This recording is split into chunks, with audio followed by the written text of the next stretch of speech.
Здравата и безбедната средина е императив за здрави и среќни деца. Од тука секој родител, наставник, училиште, како и општеството пошироко, се стремат и превземаат активности за да обезбедат услови во кои учениците ќе растат, ќе се развиваат и ќе учат во хармонична и безбедна средина. Во таа насока, мисијата на ОПСЕ во Скопје во соработка со Министерството за образование и наука спроведува низа активности кои директно ја третираат оваа проблематика и во центарот на своето внимание ги имаат токму учениците. Актуелноста на темата, барањата на училиштата, како и политиката на постојано јакнење на капацитетите на вработените во образовните институции, за да можат поефикасно да се справат со секој предизвик, ја наметнуваат потребата постојано да се работи со учениците, наставниците, родителите и стручните служби во училиштата.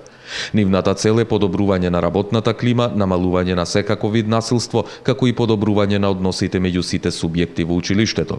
За таа цел, во рамките на проектот Безбедни училишта и медијација, поддржан од мисијата на ОПСЕ во Скопје, а во согласност со планот за активности за тековната година, денеска во Кичево се одржа обука за говор на омраза, електронско насилство и активно младинско учество за средните училишта од општина Кичево.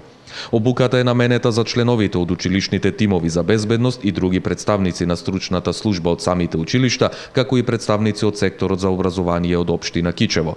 Овој проект се реализира во 23 училишта во Македонија, а од двете средни училишта од Кичево учествуваа 20 представници. Искуствата ќе се пренесат на одделенските часови со одржување на 3 дисеминации од истата тематика со цел развивање на свеста за оваа тематика кај секој ученик.